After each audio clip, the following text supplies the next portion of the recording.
Hey, Dad. Hey, what? Did you know Anchor distributes our podcast to Spotify and Apple Podcasts free of charge? No way. Did you also know Anchor has everything you need to make a podcast, including tools and tips on how to grow your audience and fan base? Yes! Anchor is the best way to start and grow your podcast for absolutely free. Make sure to check out Anchor and download the free Anchor app, or go to anchor.fm to get started today. Goodbye! Hi.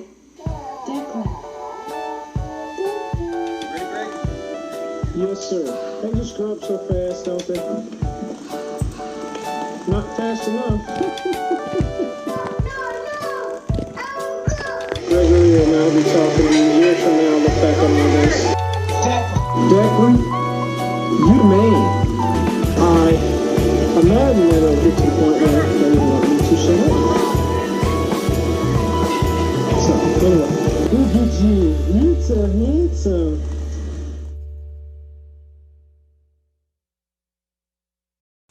Welcome back to another episode of the Rhodes Less Traveled. I am the delightful Declan, welcoming my roommate, the... abominable Annaliese. Beautiful. Abominable. That's a fun word. It's like... I almost Googled adjectives, and then I was like, I shouldn't do that. And then I, like the abominable snowman. Right. I feel like that. No, yeah. I would say you can fit the vibe of that. People see me walking down the street, they're like, oh, she's abominable. That's the first word that I think of when I see that individual. Oh, no, that's great. Yes, welcome back to another episode. This is the first installment of interviews with my friends, colleagues, and starting off strong with my badass roommate, Annaliese Schroeder, the one and only. We're kind of just going to go right into it. Before we do, I'm going to start with some current events, things that are going on in the world, and everyone's favorite heated discussion that sets off any dinner or anything of that nature is politics. Yes. So I recently heard this past week that apparently there were several leaked messages of Fox News anchors and correspondents revealing that they did not believe the election in 2020 was stolen. And they, despite that, they were still passing along propaganda and on their shows, saying it was stolen, the election was fraud. So just I'll read some messages that were leaked, text messages, emails, and you tell me your thoughts. So Sean Hannity, you don't have to know these people, just know that they're all Fox News correspondents. Yeah. Sean Hannity is quoted as saying, Trump, he's acting like an insane person. Which is okay, got it. Sean.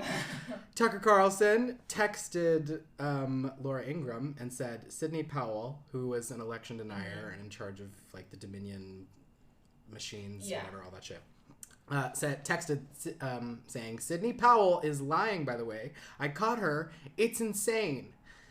Which is Tucker, that guy is... Tucker, you're insane. Yeah. I see what you're shouting about, what being upset you can't fucking Eminem anymore. And he is a mystery to me. Yeah. I can't tell if I met him, if I would hate him, probably. Yeah. But I'm it makes me even more mad. I wish he was all in on his delusions that he's yelling about. Because at least I'd be he can't convince him. This is much worse. I'm what you're saying is nuts. Yeah. And you are scaring a bunch of 80-year-olds in the Midwest and, other conspiracy theorists. Don't scare them. They don't need to be more scared. They're so fragile. I think the craziest thing about this whole thing, these leaked messages, is just, and this is clearly the Fox side. So I'm not saying that, everyone's lying everywhere on every political side. Yeah. So I'm sure people on CNN are lying about certain things, whatever. Yeah. But it's just the fact that here we are 3 years later and these messages have just now leaked, and the entire time within that since then is just been the election was fraud. Everything we know is a lie. We shouldn't trust anything. And it's okay, we actually can't trust the people that are supposed to be journalists. Well, and it's maybe not surprising because Fox didn't air the January 6th trials on on air. Right. Whereas, like, I think CNN did. Yeah. Others did. Yeah. No, you're right. They're, like, picking and... Like, this is a surprise. Yeah. Like, I want to, like, be like, I can't believe they're doing this. But I'm like, we know they...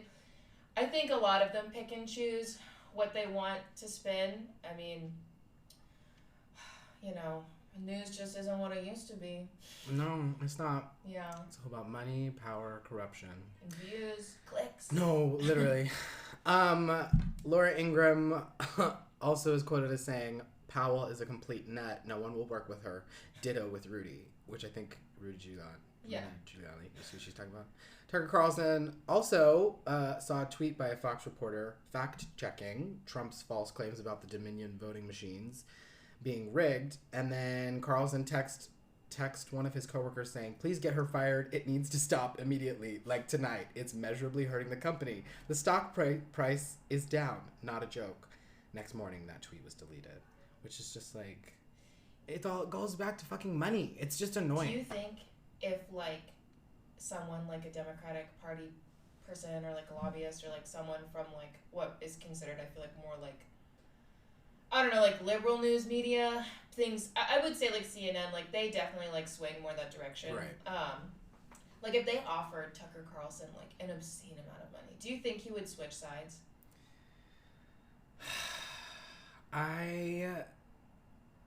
Honestly, the only reason I'm going to say no is because I feel like some of these people are so ingrained in their identity politics Yeah. on the opposite side.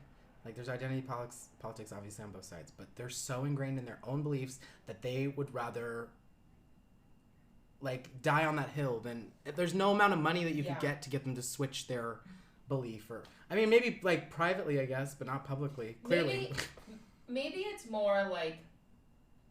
I don't actually think that a lot of, like, those, like, Fox News people, like the ones you're talking about, I don't really think a lot of them believe in, like, I don't think they maybe align fully with, like, the Fox, like, what the Republican Party talks about. Yeah. But I agree with what you said, like, about their public connection to it. Also, maybe there's, like, more money in the Republican Party. I don't know. Yeah. I just know, like, I feel like the liberals don't have as many, like, intense crazies. But, I mean, I'm sure the right-wing people think that, like, what's his name? Anderson Cooper. They probably think Anderson Cooper is, like, Anderson Cooper is, like, the Democrat Tucker Carlson for the Republicans. Yeah. No, that's a good comparison. Also, just talk about generational wealth, because I'm pretty sure Anderson Cooper is, like, a Vanderbilt. What? Like, he's related to the Vanderbilts. That's crazy. This could be so wrong. I feel like Anderson Cooper was on Conan O'Brien's podcast and I listened to it. Mm-hmm. And if I'm wrong, I'm wrong. If there's one thing, we're not always right. No, and I'm owning up to that. So if I'm wrong, you don't have to freak out about it. Anybody who's listening, just be like, she already said she thought she was wrong. Yeah. I'm saying this, not confident right. No, yeah. in my information. We know that. I'm pretty sure on Conan's podcast, because Anderson Cooper has a son now. Yes. I think he, like, mentioned, like, he lives in, like, a renovated fire station or something. And so because their son is, like, a toddler baby, he, like, solely exists on the second floor of their house. Like, he never goes to the other floors because he's too small. But I'm like, can you not carry your baby down the stairs? I just think that's really funny. Like, no shade to Anderson Cooper, but I'm like, why are your kids, like, Rapunzel? No, literally, like, locked on the second floor of a renovated fire station. What the heck? That's crazy. Someone listening, go listen. I don't even know the episode number. Conan O'Brien's podcast. Look for the one. I don't know if Anderson Cooper's on there more than once. Just go give Conan O'Brien a listen. That guy needs some more listeners. We need a fact checker. All 12 people listening. Yeah. Please, someone go fact check this thing that's been said. Also, if someone could look into... Yeah, please leave a comment. Also, if someone could look into if Anderson Cooper is a Vanderbilt. I'm like, if it's not a Vanderbilt, he's like, his great whatever is some kind of powerful person with a lot of money. Probably. Which is like, Nepo baby. Yeah. Year of the Nepo baby. Okay. No, it's okay. We can barf on Nepo babies. I'm like, I only don't barf on a Nepo baby if they like own up to the fact that they're a Nepo. Like Kate Hudson, Right. she's like, I'm from a family of storytellers. And I'm like, fine, Kate. I'll allow it. We'll be fine with that. Yeah. But if you're like a well, yeah, Kardashian's kind of like Nepo baby. I would say, yeah. Their children are Nepo babies. Mhm. Those kids can do anything yeah. they want. Those kids, I swear, probably like Stormy's been like photographed wearing an outfit that costs more than our apartment. You're not wrong. You It are isn't absolutely that not wrong. sad. It's absolutely sad. Oh God. You know, there's another Nepo baby that's like very vocal about being a Nepo baby is Willow Smith. And Yeah. her, and I believe her brother Jaden are like, they're like, yeah, we know we're Nepo babies and we're not gonna hide that. So Good. like, I agree. I think it's, when you're a Nepo baby, own up to it, just get out of the way. It doesn't mean that you didn't have to like. It just means like you got to skip some steps that other people have to work for, and the steps being like connection. Right. Because I think like some parents like of actors, musicians who are like Nepo babies. I think they like their kids still had to like attend school. And I'm like Julia Louis-Dreyfus is a Nepo baby, but she's a really talented person. I'm not saying like I think she would have been successful either way. Right. I'm more talking about like the Paris Hiltons of it all. Yeah. No, I agree. It's Or more like the Hailey Biebers of it all. yeah. No, I agree. It's a slippery slope. Yeah. Just like to all the Nepo babies listening, just own up to the fact that you're a Nepo Yeah. baby. It doesn't mean you didn't have to work hard. Doesn't mean you're not talented. Right. It just means you have lots of resources and money that the regular old Joe Schmo on the street does not. Like you didn't have to chase someone down after a show and try to talk to them and get their Instagram and then follow them long enough on Instagram that you could maybe DM them and ask them about someone that they know that is connected and then, you know, get unfollowed by that person and then have to go find someone else. Like you didn't have to do anything. Like you didn't have to go down a Wikipedia rabbit hole page of all of their accomplishments and controversies and click on each blue word that connects to another separate Wikipedia page that then in turn shows you how they are in fact a Nepo baby themselves. You didn't have to like meet a family friend who's like 50 who has a cousin who once auditioned for SNL and then like you don't have to like ask that guy if you can meet the guy that auditioned so you can know what that was all about. Right. Like yeah. you didn't have to do You that. didn't have to do any of that. Yeah. So moving forward, just keep that in mind. Please, yeah. To all Nepo babies. Yeah. Next piece of news, it's been the talk of the town. Actually not on any really main news sources. I've just been seeing it on Twitter and TikTok. But the train derailment in East Palestine, Ohio, of like 50 plus cars, which, by the way, was carrying, I wrote this down because I wasn't going to remember it, Good. Vinyl chloride, which is used in making... You're giving the specifics. No, I'm giving vinyl specifics. chloride, 30 pounds of carrots. 20 pounds of meat, a couple cloves of garlic. No, sorry, that was a grocery shopping list. No, vinyl chloride, which is used in making certain plastics like PVC. Phosgene, I believe, which was used in. It sounds like What? Phosgene. That sounds like a rich like person that owns a clothing company. Introducing the new fashion line by Phosgene. Phosgene. Who are you wearing? Phosgene. Oh my god. In all seriousness, no, Phosgene was used in World War One. Oh, okay. For chemical warfare. Never mind. You But don't want to wear that. It's okay. You don't want to wear the chemical, but you do want to wear the clothing line. Yeah. And when exposed, can cause vomiting and breathing trouble. I wouldn't say I've never had fashion that didn't make me want to throw up. Right. Beauty is pain. Yeah. And that's sometimes you have to do that. Yeah. So, and then last but not least, hydrogen chloride amongst some of the other chemicals released. And I think the fascinating thing about this thing right now is, or this derailment is, one, that like I feel like not a lot of major news resources are not talking about it. Fox, CNN, like all these big news places are not talking about it. Again, like I've said, all I've seen it on is TikTok and Twitter, and people around the town that are like, there's animals dying everywhere. It hurts to breathe. I feel like I haven't even really seen any, like, and I could be wrong, maybe they've done something. I just feel like I haven't even seen any announcements from, like, the government about anything. This makes me think of, did you watch the Chernobyl series? No, we've talked about it though a couple times. This is not a spoiler, but it's okay. It's history. It happened. I'm like, well, yeah. I'm like, be more aware. You should be more culturally aware. Yeah. But it just makes me think of that because that was like an accident. I don't know what caused this train to derail, you know. But like I know in Chernobyl they like kept a lot of it quiet, and it was like obviously like really negatively. I mean, they had to like they had to push people out of like a really like wide area of like land surrounding the plant, and like they had to kill all of the animals. Like they basically sent out teams and like swept and like cleaned, like killed all these animals to make sure they didn't like impact other animals outside of that area. It just like makes me think of that, where it's like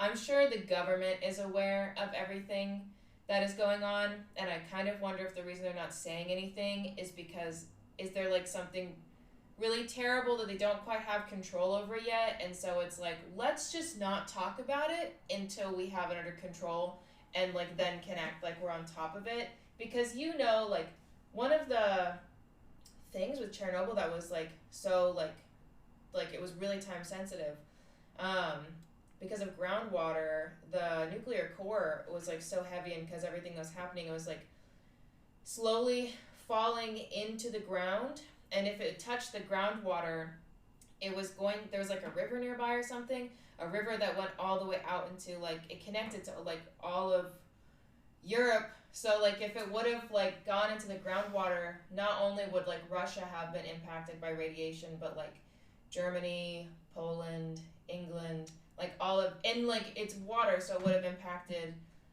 food supplies, crops, plants, like literally everything. And so that was like, they were keeping it really under wraps because they're like, people can't know we fucked up this bad.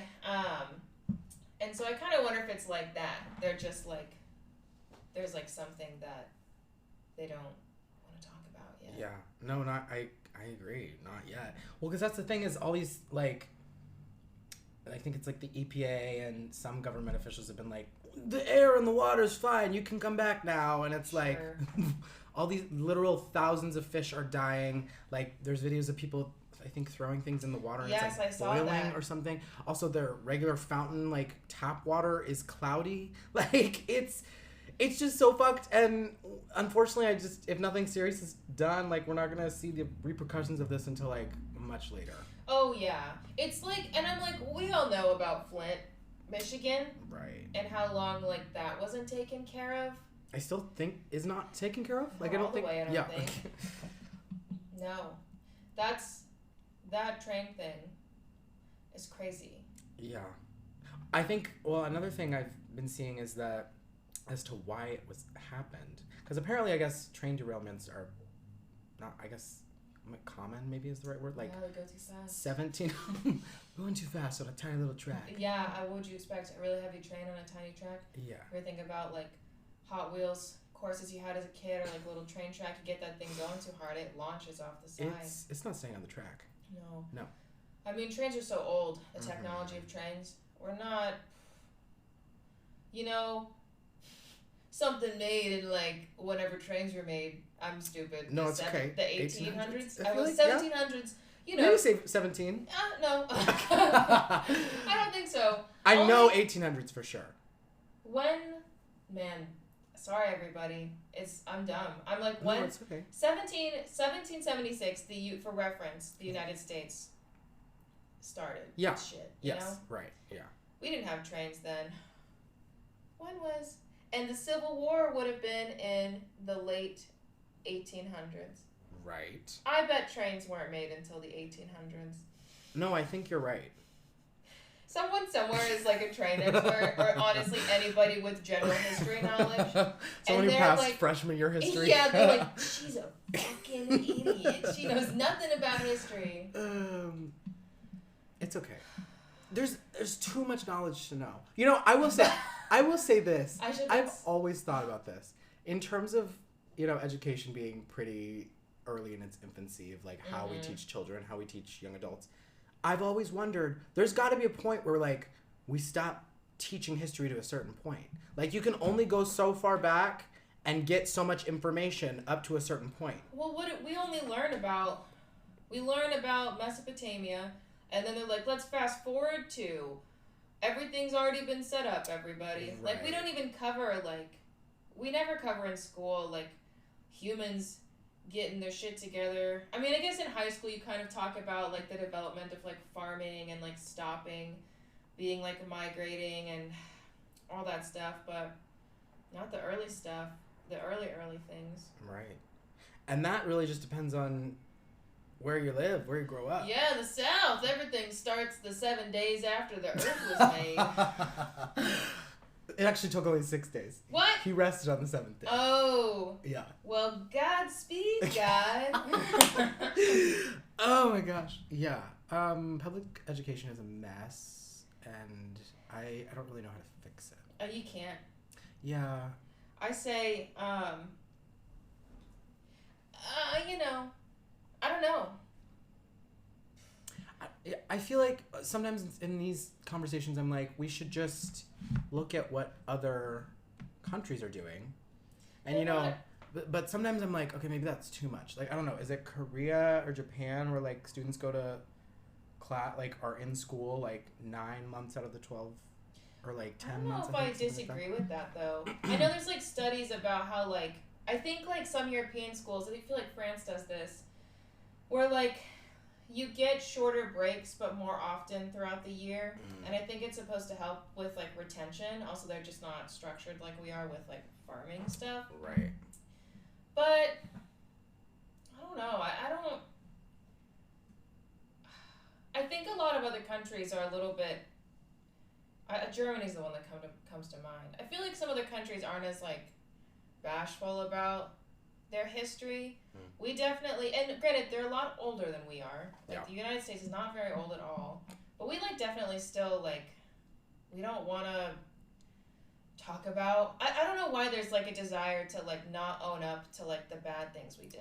Yeah. I'm like, that honestly shows that America is like so insecure in the thought that like someone will totally lose their patriotism and like desire or like love or whatever participation in like democracy if they find out that like we killed and like stole land from like all these like Native American tribes and like, you know, slavery and like other like systematic racism, internment camps of Japanese Americans, like all these things that we did. Like it's like crazy to me to think that like being aware of your country's wrongdoings in history would make you like completely like turn against your country.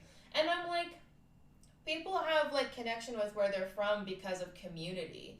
I mean like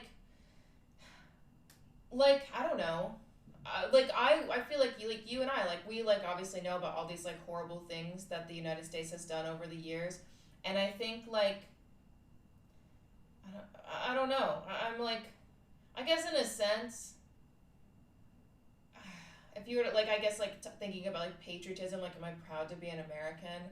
I don't know if proud is the word I would use, but I'm like, this is, like, where I'm from. Like, I recognize that if I went anywhere else, like, there are, like, just a culture we've grown up with, like, this is, like, undeniably, like, we are, like, American. Like, it's different than, like, other places. And I don't know. I'm just like, you can see the good and the bad that like where you come from, like what they've done. And I think if anything, like maybe there's like more, it would develop a stronger sense of patriotism to be like, yeah, our country like did some really like horrendous things, but because I love the community or like the like recognizing like where I am from, like I am from here, like whether I like it or not, like there's a desire to, like, you don't want the place that you're from to be bad. So, like, more the patriotism is rooted in, like, always wanting for things to be better. Yeah.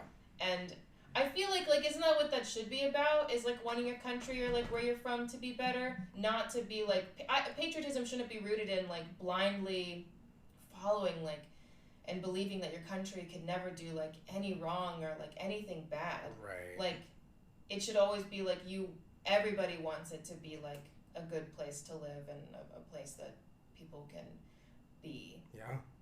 I'm announcing my campaign. What's your campaign slogan? 2024. Annaliese Schroeder. On and up. Ooh. Oh, yes. Onward and upward, 2024. Yeah. Yep. Honestly, there's no other way to go, because we've hit rock bottom. Pretty low. We're very, very low. No, I agree with you. Proud to be an American. Interesting set of words to use, string together. Yeah. Recognize my privilege as an Yes. American. I for sure recognize that. Like, this is obviously being one of the superpowers we are. Like, it's still one of the, like, quote unquote greatest places to live in terms of financial freedom to, like, really do whatever you want. Yeah. Like, you can talk back. You can pretty much say whatever you want. Yeah. Can't do that in a lot of other countries. No, and like maybe I also just feel like the phrase proud to be an American just kind of sounds bad to me, because like I feel like I associate it with people who are like that believe we've done no wrong. Yeah. And I'm like, we've done like a lot of horrible things. Yeah. Things we don't even know about. Right, yeah. We've all done some bad things. Every country has. But some are more upfront about it than others. yeah. I have a coworker who just told me about, she took a trip to Berlin last year, and she said that on like every single subway station, the steps leading down or leading up, whatever, have like businesses or names of people who were persecuted or like killed or they also have like during the Holocaust, and then they also have like several parts of the city that were bombed or like completely destroyed are preserved that way, and they like kind of built around them. So it's like literally you cannot go anywhere without it like thinking about it, which I think is an interesting idea, just because like obviously kids nowadays like had nothing to do with shit 50, 60, 70 years ago, but we can still recognize our parents, grandparents did grow up in that, and like they did have something to do with that. I see it as like, I mean, it makes sense as a reminder, because like it's like the consequences of those things don't end when the people that committed them die. Right. Because like think about, I mean, just all of like the Jewish people that like were murdered in the Holocaust and like their families. Like you think about like, I feel like those people, like all these people that were lost, like the impact of that it's not just over now that it's like 50 years ago, because some of them would still be alive because they were like children, and like we don't know what those people were going to like accomplish. Like we don't, like it's just lost now. Yeah. And I think I think about the stuff that's like Ukraine and everything that's happening right now. I don't know.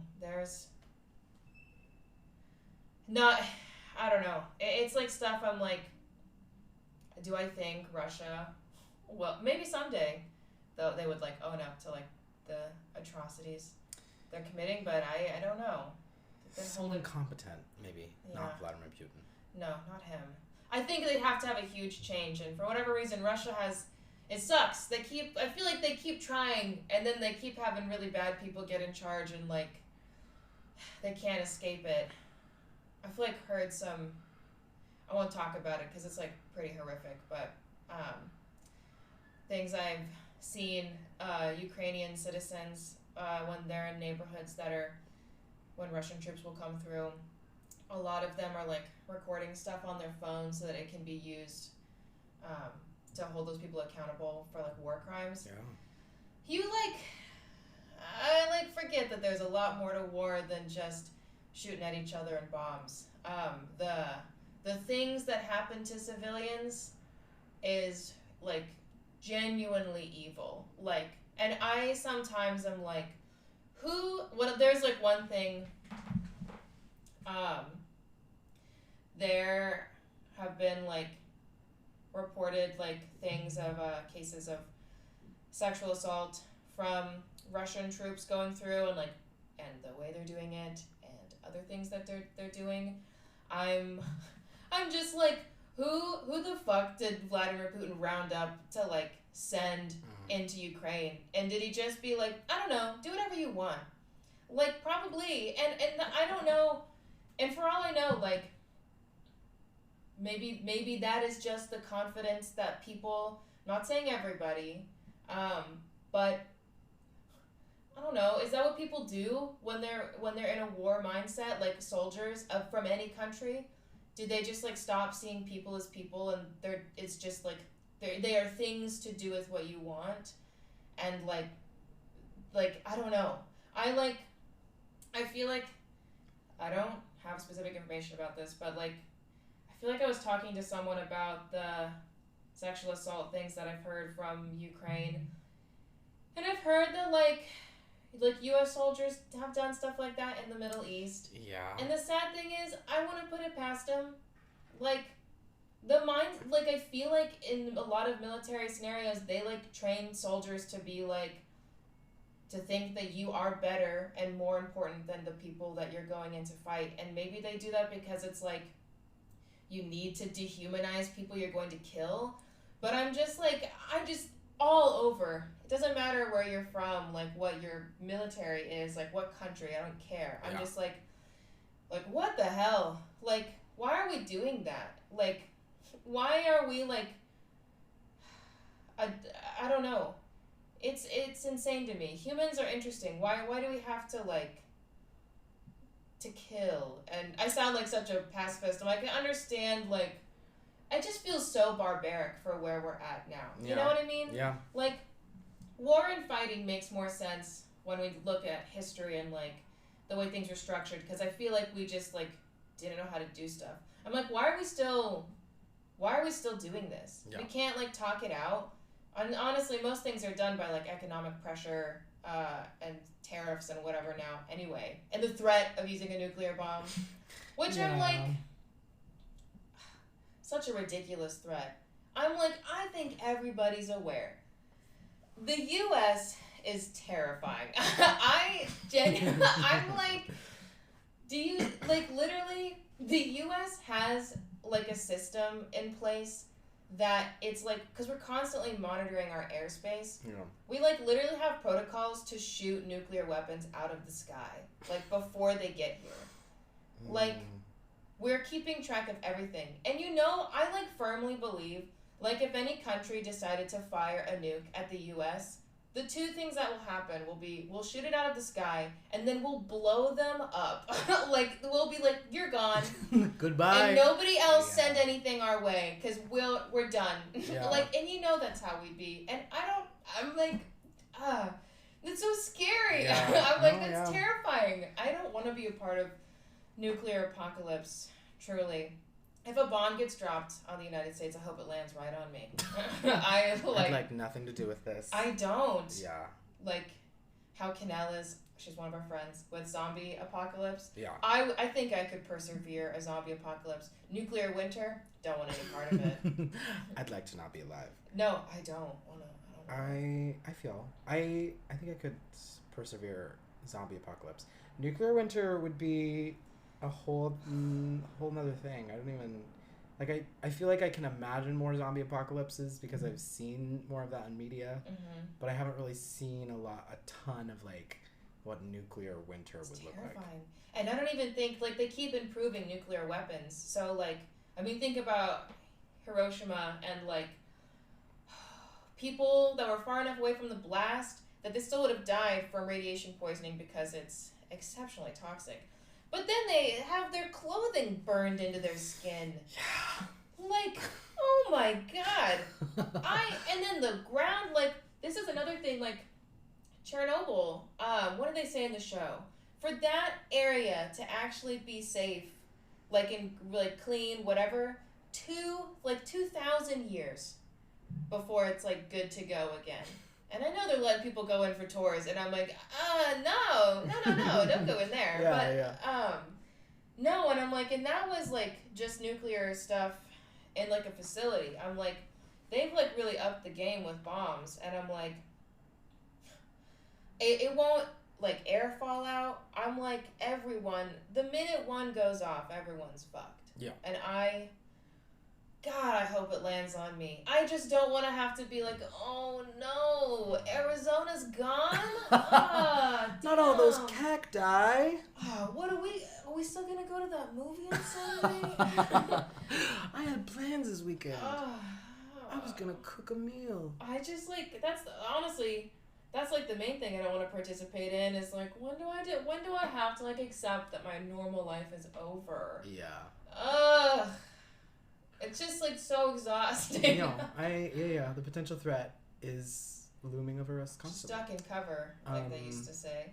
But onward and upward, 2024. Yeah, don't be afraid. There will be no issues with nukes with me in charge. And with this one in charge. I'll talk everybody On down. that note, let's get into it. Yeah. Do you remember when and where we met? I do.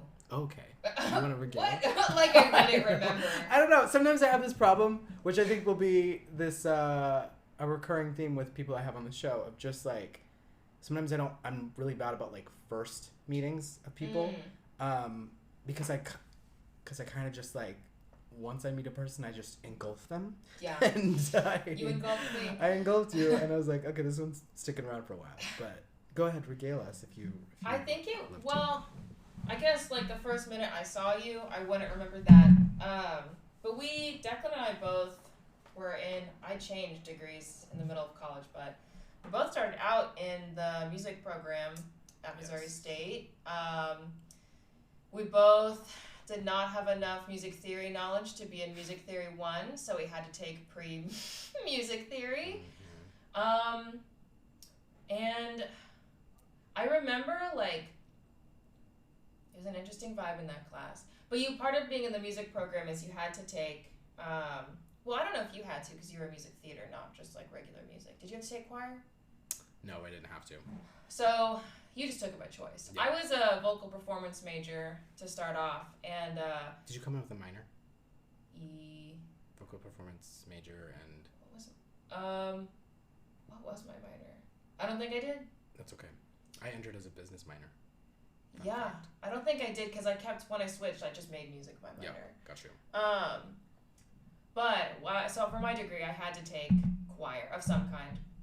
And because I was like non-committal and the music department was hella stressful, I was like, I'll do the community choir that meets once a week and is full of old people from Springfield. And our professor for our music theory class was the one that conducted that choir.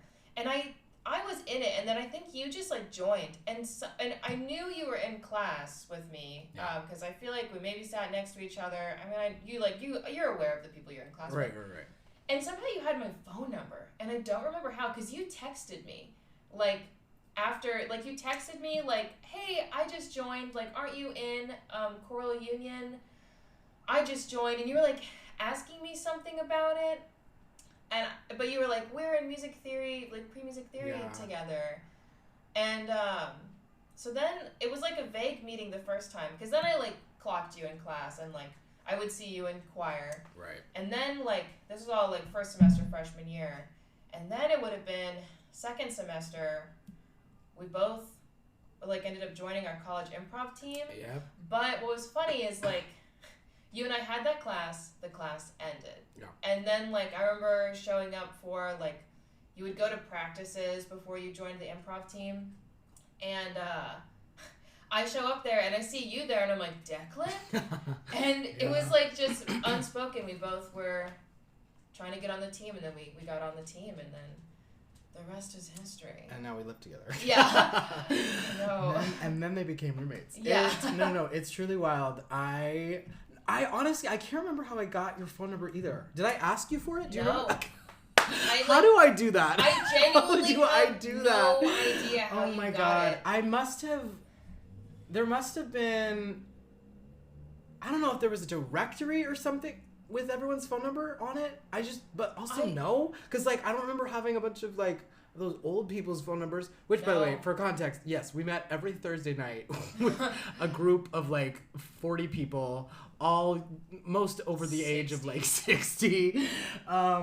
Which is funny because freshman year, we would go to those at like, I can't remember, like 6 or 7 p.m.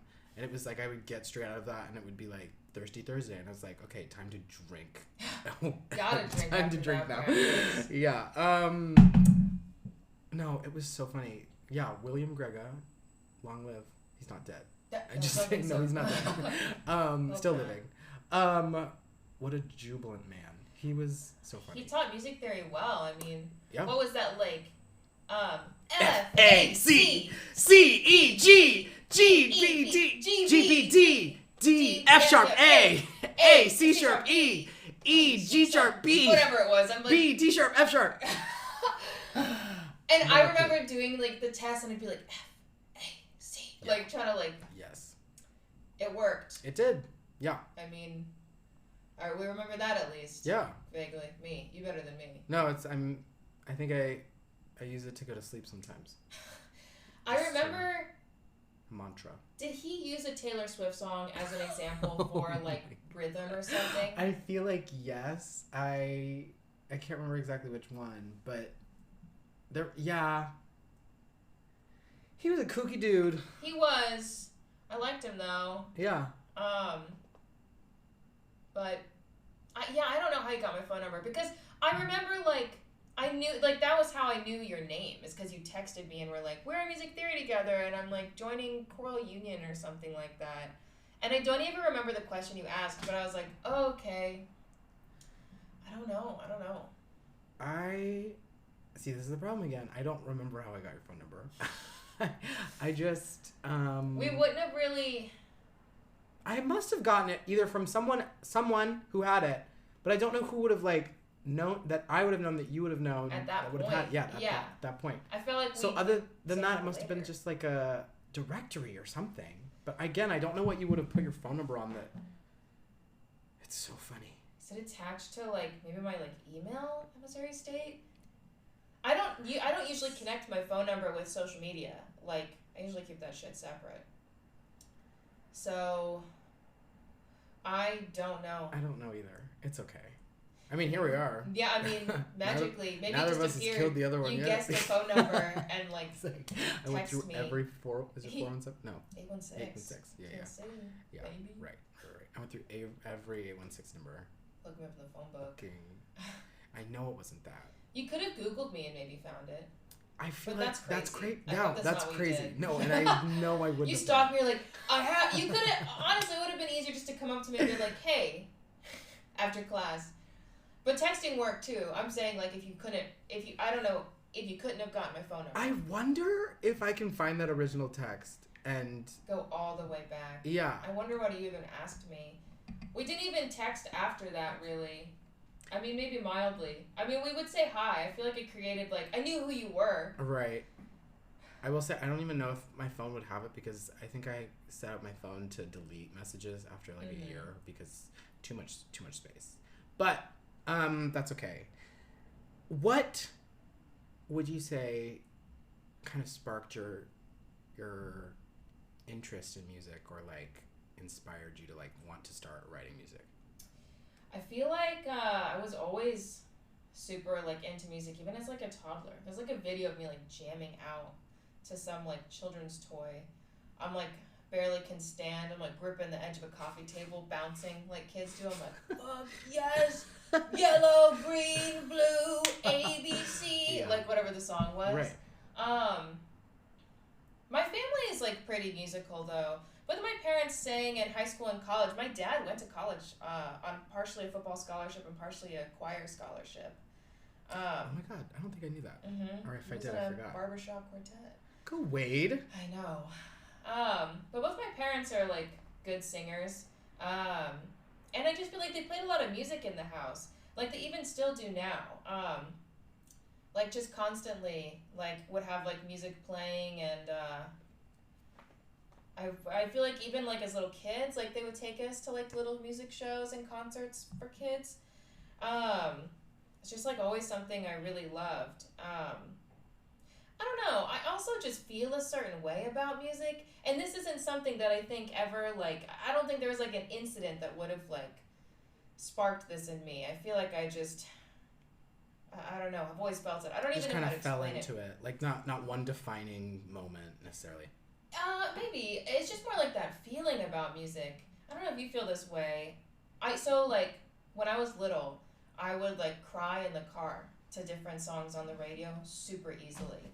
Like, if a song was just, like, mildly sad, or, like, just, like, I think maybe honestly knowing now, because it's similar, I don't cry to music, but, like, I'll get the same feeling.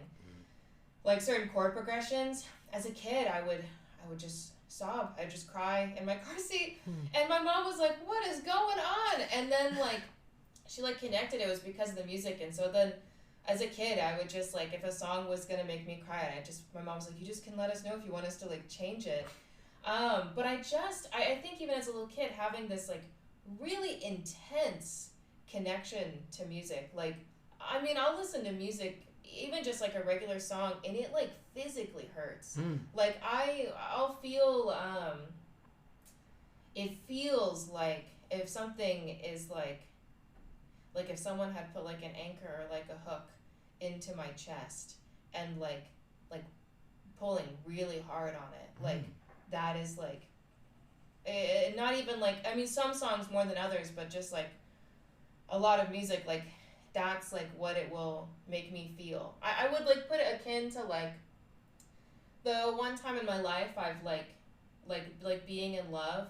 Like, being in love is the closest, like, feeling I've had with another person that is even, like, close to, like, the feeling I'll get from, like, music. Which sounds very overdramatic, but, No, like, but that's beautiful. it's a very, very intense feeling that I've, like, felt forever. And I think coming from that, like, then as a kid, like, I don't know, you just get, like, it's why I wanted to learn how to play guitars, because, like, I had these things, like, I wanted, like, it's like you have all this, like, feeling for music inside you so much that, like, the only way to get it out, it's not to sing it or to, like, listen to it, it's like you have to make it, like, you physically have to get the sounds in your head out of your body, like, you have to do something with them, have to put them somewhere. And so, like, it started, I mean, like, interesting music, like, doing stuff with it started pretty young. I was in second or third grade, had, like, a Christmas little show in elementary school, and, like, you could audition for a solo, and I don't even remember why I did it.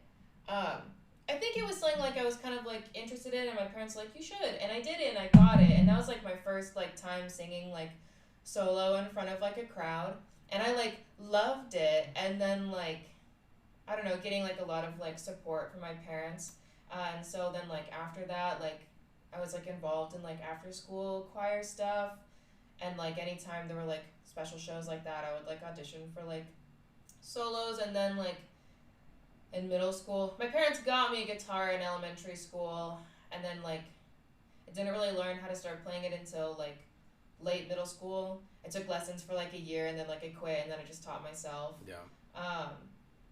And then, like, really was very intensely into choir. I took, like, voice lessons and stuff in high school. I did opera camp. And then became a music major and suffered burnout. Yeah. But it's better now. I've talked to you about this, but I've been, I think having such, like, intense feelings about music, caused me to, like, and I'm a little bit of a perfectionist, so, like, it caused all that burnout, and then, like, the music department, for me, my experience was really terrible. Like, looking back, like, I had, like, maybe 2 good professors that were, like, supportive. The rest, it was a really terrible experience. Like, I'm glad I switched, because I think it was gonna make me, like, hate music. Yeah. But even then, like, it still kind of ruined it a little bit for me, and, like, songwriting and, like, performing, and so then I kind of, like, let myself take some steps back from it, but, like, this past year, since last August, it'll end this August, as, like, I just like went to like a concert a year ago in January. I went and saw Beach House, and like they're one of my favorite bands. And just like seeing it, I just remember being like, why don't I do this more? Yeah. Like for how like intense I feel music, I find concerts addictive to go to because it's like, this is gonna sound weird. Okay. He agrees. Yeah. But like for how intense and like physical of a like reaction I like feel internally to music, it's like, and it's not tangible because it's like sound, like you can't touch it. I feel like concerts are like the closest I can get to like having like a physical, like tangible connection with it, because you go, and it's why I love being at the front at concerts, because you're right next to the speakers and you can like feel it. Yeah. Like it's like you're feeling it internally and the music is like feeling you back with like vibration. Yeah. But going and seeing Beach House, I was like, why am I not like doing this more? Like I fucking love this. And so I saw like more concerts in the spring, and then I decided like I just started it in August randomly, but I was like, I want to go see like a live music event like once a month for a year, like go and see one every single month. And it's like genuinely like really helped like rebuild whatever mess the music department did to me. Yeah. And like really like reaffirm my love for music, and like also help like remove whatever internal pressures I had like put on myself from being so intensely involved in music in high school and college. It's been, I don't know. So I guess like making music, it's always like been there. And I feel like a little bit my connection with it has like changed some. I feel like now I still like making music, and I still do, but I've tried to make it be less of a pressured experience. Like just make it when it feels right, make what feels right. I'm not making music to try to like make any money from it. It's more like I just have to physically get it out of my body. Yeah.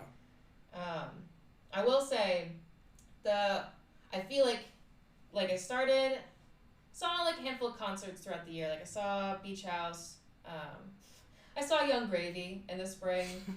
Beautiful. Went to Boulevardia. I feel like there's another concert in there. And then I saw Fleet Foxes in August. That was a really amazing show. Seeing Father John Misty live, I don't know what that was. I was a little crossed. I don't know if that impacted the experience, but it was like an epiphany. It was really, really weird. Because I was like vibing out, like watching him do his thing, and like it was during his performing pure comedy, and like something about it, like I just had this weird like moment where like things just like clicked, and I was like, why I have to start like doing this stuff again, like what like it was just like this, it like just triggered this like weird like awakening of like, I don't know, like the ability to remove pressure from myself about something that I really enjoy doing. And like, I don't know, I guess this is like, if you have like anything that you used to love doing, that like something like things happened to you, something happened, like I don't know, pressure situations, something from someone else, like if you've had something happen that has made you feel disconnected from something you used to like really love, and that like you still feel separated from now, I don't know, it is well worth it to put in time and like a little bit of money, because the concert a month is not cheap. Yeah. But it's an investment. yeah, but it's been worth it. I don't regret it. Like, I don't know, I just think it's worth it to like let yourself enjoy those things again. Like find a way that's like what you need to like heal, I guess, from whatever happened to you to make you not enjoy that thing anymore. Like it is worth it to put in the work to like let yourself reconnect with that again. Yeah. Cause like, I don't know, life is like too short to not let yourself enjoy the things that you want to enjoy or that you used to enjoy. Amen. Yeah. Yeah. So that. Who would you say? And maybe this is like goes with the you seeing an artist once a month. Who would you say are like some of your biggest musical influences or inspirations currently? Father John Misty for one. Yeah. I think he's a genius. Yeah. Every single one of I'm like obsessed. Like he's so good. I love his like songwriting, his like the way he does lyrics. It feels very like raw and honest. I don't like when people try to be too flowery or like follow a format. I feel like sometimes the way he does his lyrics, like it doesn't, like it's not following any like rhythmic format that would make sense with the instrumentation. He is just saying what he wants to say, singing what he wants to sing, how he wants to do it. He's definitely one. I also really like the instrumentation of his stuff. I really like Way's Blood. She's just like, I love her sound. Instrumentation is really great too. I mean, Simon and Garfunkel have always been an inspiration. They're like they're not making music anymore. But I really love their... Some classic stuff, yeah, for sure. I love their lyrics. Phoebe Bridgers also has like great lyrics too, obviously. She's a little bit too sad girl for me all the time. Yeah. But you can't deny like her lyrics are really, really good. As a person who makes music, do you find yourself more enthralled with the sonic sound of music more, or is it words and lyrics that really speak to you? Or does it depend? Yeah. Some of that's like changing over time.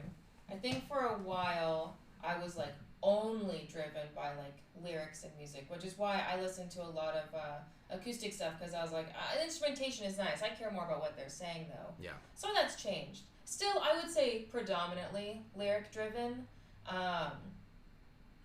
Songwriting is interesting because it is poetry, but it also can be storytelling. But also like, I don't know, there's a way to do it well. Like it's giving us enough, but not giving us too much. Like pop music. Pop music is something I would listen to more for like the instrumentation. Right, yeah. Because like a lot of the lyrics in that are terrible. Yeah. Predictable or And then some even like Beach House is an example. I don't really, honestly, half the time you can't even understand what they're saying. Like that is like truly, it's space music. That is all the vibes and it's just the music itself. It's not the words.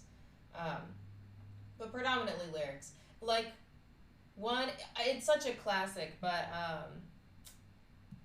it's Simon and Garfunkel, what is it? I'm gonna look it up. No, I think I know what you're talking about. They're singing about people on a train. It's not American Tune. Yeah, it's I'm pulling it up. Sorry, everybody. No, it's okay. We want the exact title, so we know exactly. It's just America. Yeah, that one, America and Overs by them. Two different songs, but those are two ones that have lyrics that I love. Now I'm gonna pull it up because I want to be really specific. La, la, la, la, la. Okay.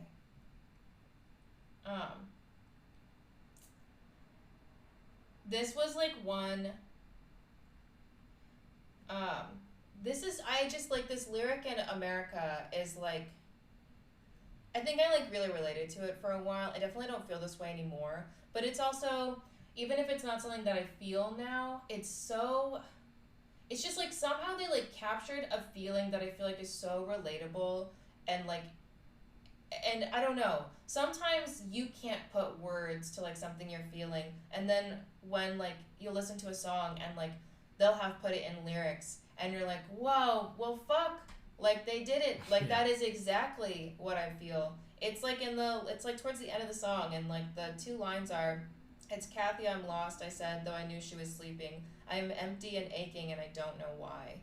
And like that's, and like the whole thing about like the whole song is like, it kind of has like a feeling of lostness, because like, I mean, it's like about like vastness, America, and like they're moving throughout the whole song. Yeah. And just like, I think a lot of people feel that, like this feeling of like yeah, like why am I empty? Like what am I missing? Yeah.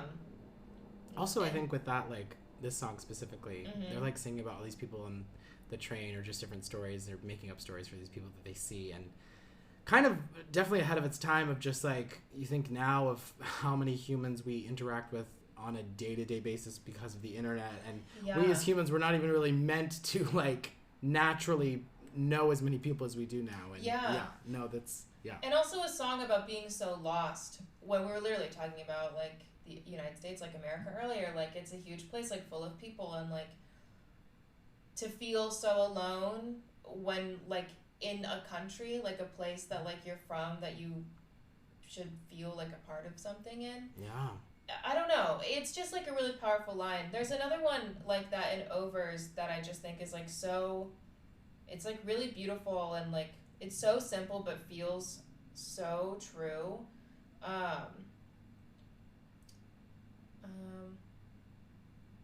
It's just this whole verse. It's like one of the second verses in the song.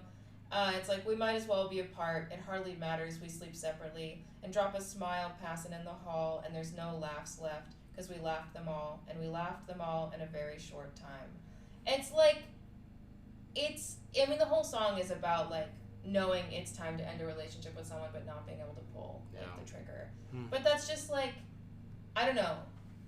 It's like a perfect way, like they're describing a feeling that everyone has felt, and also giving like situational context, but it's just really well written. Like it's not, I don't need to know over too many specifics in songwriting. I think it's bad. I don't want to know everything. Like, don't spell it out for me. Right. Leave enough for me to relate to. Yeah. But also don't make it so vague as to like how pop songs tend to do it. Yeah, you're right. It's like a fine line between specificity, but also being universal enough that like it can speak to a bunch of different people about a bunch of different things. That could be any kind of relationship, a significant other, a parent, a sibling. Like, yeah. That's very interesting. There's a lot of good nuggets in their songs. Paul Simon's Graceland. There's another one in there that's like, I can't remember, I won't look this one up because it'll take too much time. But if you listen to it, there's like a line in there about like he's commenting on how like his like ex-wife, like he's divorced now or something. It's like the context, and she like, it's like him saying that she's made a comment that she's moved out or something like that. But then like his response is like being like that she would think that I wouldn't know she'd be gone, that she would think that like I don't pay attention to how she moves the hair from her forehead. Like that's so beautiful, and like it's, everybody go listen to them. They're obvious, everybody knows they're good, but I'm like they're really, really good. Yeah. Like, if you're listening and you haven't heard those songs, go check them out. Yeah. Right now. Stop listening to this right now. Yeah, go listen to those songs and then come back. For our next thing of music, comedy, acting, artistic wise, whatever. If you could close your eyes right this second and wake up tomorrow morning doing exactly what it is that you want to be doing, what would that look like? You could think of like a few things. I think in like an overall sense, if I could like wake up tomorrow and like this would be a world in which I would be like very content. Yeah. I would like, I'd be able to wake up and I wouldn't have to rush to go into any office.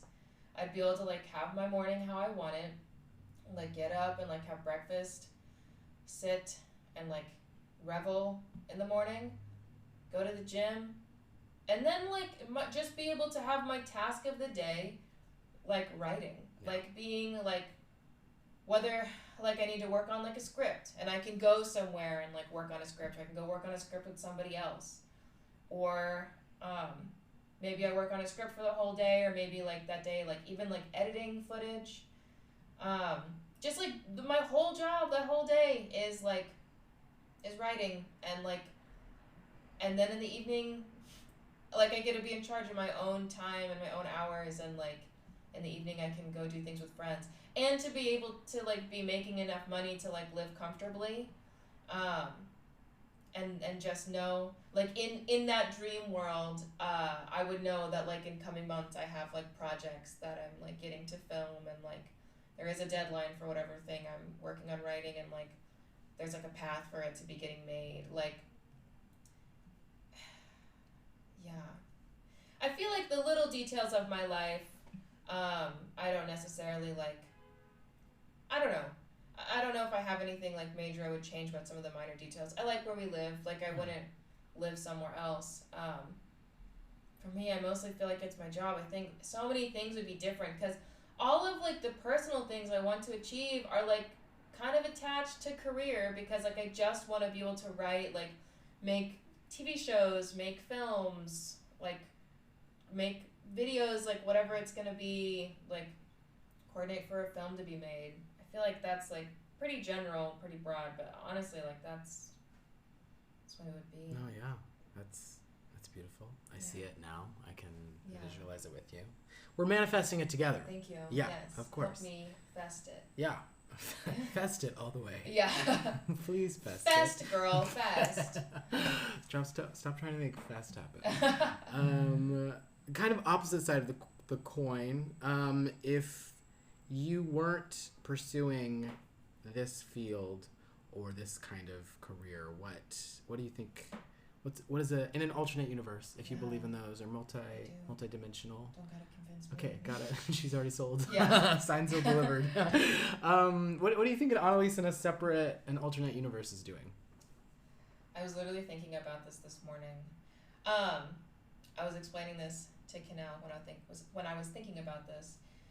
So I'm gonna get to this answer this question. No, that's okay. So the reason why I feel like I know pretty clearly what alternate universe Annaliese would be doing is because I kind of believe that my personal interests and like a little bit of my spirit are like split into two different quadrants, two different categories. One of them is the path currently on, and I make a lot of choices to make that one happy because for whatever reason that is the one that I've chosen to like put my time into, which is like getting into filmmaking, making TV, being a writer.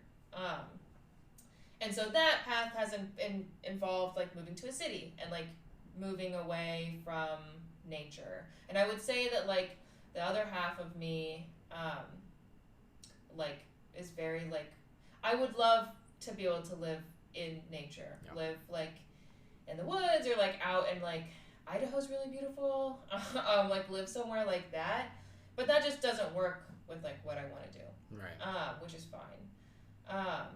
So and there's a part of me like I used to work for the health department during the pandemic. Slight sigh there. It was a wild ride. But working for the health department definitely made me realize I'm like there is a part of me that really is like I do really enjoy helping people, specifically like the health department. A lot of local health departments do a lot of work I think people don't realize. A lot of programs helping people in lower economic brackets, people that don't have access to health care, a lot of like really good things, and helping people that it's just like they're kind of forgotten about, or like, I don't know, it's difficult. Everybody needs health care, everybody needs help with that stuff. All right. And so working there, there's like a part of me, like I felt really fulfilled doing a lot of that work. And I mean, honestly, like in another life, so starting to answer your first question, I think in another life, if I weren't interested in like pursuing entertainment, like writing, anything like that, I think I would have gone into public health, or like I maybe would have gone to law school and would have, I think I would have worked in immigration law. I think I would have done that. Yeah. Just like, I don't know, helping people get to safety, making the process of immigration that in the U.S. is so confusing and so many problems with that. Like, I would just want to help people like get access and like safety and like feel welcome, not feel like they're a burden on our system for wanting to move to this country. Yeah. So like I think I would have gone into public health or like immigration law. And I think I would have moved west. I don't know specifically where. I like some parts of Arizona. I think I maybe would have either moved like to Arizona or maybe would have gone to like Oregon or like I mentioned Idaho. Wyoming's also really, really beautiful. And I think I would have been just a delighted person to buy a house, something that I could renovate and have a small like garden farm. I would love to have like 3 sheep, or 5. It's like recommended to have 5 so that they have a flock. Okay. I read it once. Yeah. So 5 sheep, and I'd love to have a Shetland pony at some point. And then I want a Great Pyrenees and like those Indian runner ducks, like, and maybe a pig. Oh, and I want to eat any of them just to have these delightful little creatures living on my land, and then, you know, doing immigration law. I think I'd be really happy. And there's like a part of me that I'm like, if I gave up on comedy and writing and everything today, I think pivoting to that wouldn't be terrible. Yeah. Just something seems so nice. Maybe it's also because I grew up in like really rural areas. There's like a part of that that's like familiar. And I just like something just sounds so nice about like, what you do for work is you help people, and then you get to live outside and like a place where you can go like hiking, and like it's beautiful everywhere, and like you're in like mountains or like valleys, and like having all these like little creatures, and like living a very like whole lifestyle. Like I would definitely like have like a large garden. I'm not saying I'd be off the grid. I wouldn't want to live like super far away from a city, but yeah, that's like, in a little bit of a way, that's like a secondary like dream life. I want to tell myself that I could give that to myself when I retire. Yeah. Because I like living in a city, don't get me wrong. I love the convenience of it. Right. But there's also a part of me that's like, imagine all the sheep. Right. ¿Por qué no los dos? Yeah. Yeah. No, it's, I see that. It's, yeah, like becoming comfortable enough and having enough money and resources to like take that step and like have a property out where you can like escape like social media, the city life, the like entertainment world, and just like be by yourself with your significant other or family if you choose to start that. Like, Pig. I just pig. I think about the sheep. I wanted a Shetland pony for so long. I just think how delightful to go out there and like see all these little creatures. Yeah. Give them some little love. Give them some baths.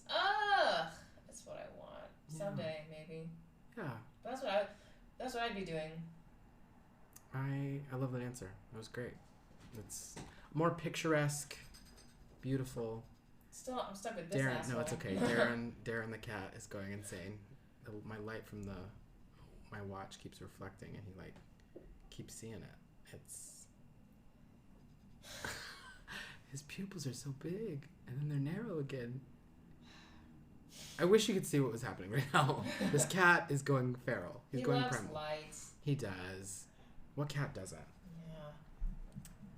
With that said, I think that kind of rounds out our interview portion of this episode.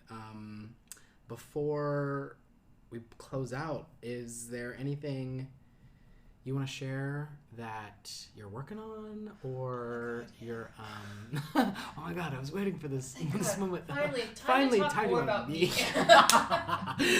Not that this whole thing has a bit about me, but more me, please. Yeah, if you have anything on socials, or if you have social media you want people to 13 people now. I think we gained one listener. Hell yeah. Throughout this. You can try to follow my personal Instagram. We'll see if I'll accept you because I'm on private. That's okay. Kept getting too many people trying to be like, hey girl, let me give you $1,000 a week for me to text you. And I'm like, no, thanks. Or all these porn accounts they're like liking my story and then like have to go block them and their profiles like, looking for a daddy to spit in my mouth. And I'm like, I'm not a daddy and I will not spit in your mouth. You're barking up the wrong tree. Yeah. Someone spit in my mouth. But my personal Instagram is Ron_Chiladas. It's like enchiladas. Yeah. Figure out how to spell it. If you can't, you don't deserve to follow me. Yeah. Anyway. If you can't spell chiladas, yeah, you probably shouldn't be on the internet. But you definitely should follow. Kanel has been mentioned on here. The infamous Kanel. She and I, we have an Instagram page and a YouTube channel. The YouTube channel is called Pot Roast. Honestly, you're probably going to have trouble finding it because every time you look it up, it just brings up videos of how to make pot roast. We didn't think that through. But you can find our YouTube page through our Instagram page. So you should definitely follow us on Instagram. It's at real_ladybits. We post sketches, like comedy sketches, and we have a series which is Pot Roast, which is where we smoke weed and roast movies. Yeah. We actually, today is Sunday, not like this is a regular thing, Nope, yeah. but today, on Sunday, the 26th of February, our second episode of Pot Roast is coming out. We roasted the mist, so Yes. go and look us up on Instagram. The link will be in our bio. I'll post shit about it. So yeah, go give us a follow. We're making a lot of fun stuff. So yeah. Hell yeah. That's awesome. I also have music on Spotify, but it's just under Annaliese. Yeah. But I don't. Slow going, so it's old, but feel free. I don't care. But potentially maybe new stuff coming out. New stuff soon. Yeah. When I have time Eventually. to record it. No, but yeah. So busy, but Yeah. no, yeah. Yeah. So yeah, those are my things. That's awesome. That's Yeah. great. What is one thing you're thankful for this past week and you're looking forward to this coming week? What am I thankful for? What am I thankful for? It's like every time someone asks me this, I'm like, what has happened? What's happened that hasn't been bad? Yeah. Genuinely things are like good. I just am sometimes I'm like, what is going on? You know what I'm thankful for? Thankful for Southwest giving me my flight credit back on my credit card. Finally. Yeah. My sister, she's getting married. And so yes. I needed that flight credit so I could buy tickets to go to the Bachelorette weekend. So Right. I got that shit. So thanks Southwest.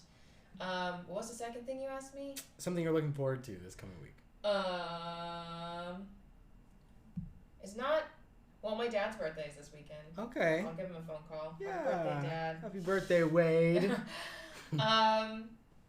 More so, this is a 2-week-long looking forward to. I get paid this week, so that's always, think of all the little things. Oh, yeah. The 11th is coming up soon, and if you're not a Chicago resident, 11th of March is when they turn the river green. Mm-hmm. And I know we have a day of festivities planned. I'm looking forward to that. I have a concert that night. Oh, that's right. That's Waste Blood, right? Yeah. Oh, okay. Yeah. Hell yeah. Oh, that'll be a good day. Yeah. Yeah. So, yeah. That's, everybody in the comments. Mm-hmm. Yeah. We have comments. In the comments, what are you doing on the 11th of March? What's your big day Yeah. look like? Because we're going to a river turning green, and she's going to a concert that day. A safe river turning green, not like Yes. the ones in Ohio. No. This one is just dye. No hydrogen chloride. Yeah. Or Phosgene clothing brand. Yeah. But leave your comments. DM me. Yeah. Please specifically DM her after she maybe or may not accept your request. DM me if you want me to accept it. You gotta DM me and be like, I heard you. Promo code Rhodes Less Traveled. Yeah. And then I'll accept your follow. Yeah. But I won't if you don't. Promo code Rhodes Less Travel, #Onward and Upward. Yeah, Onward Upward. Yeah, you also have to pledge allegiance to my campaign. You're gonna need to swear your vote in now. Yeah. Yeah. We're trying to get the numbers. We're a little bit behind. Only got one right now. Yeah, but I think that is it. Thank you so much for being a wonderful Yes. guinea pig on this new journey of this podcast, this project. Thanks for having me. Yes, this of was course. The roomies forever. Oh, yeah, forever. Forever and ever. Getting away. Never escaping me. Clarice. No, but thank you guys so much for tuning in, listening, and I hope you enjoyed this, learning about my awesome badass roommate, Annaliese Schroeder. You can go follow her on all her social medias that she mentioned, and we will be back soon with another episode. Okay, bye.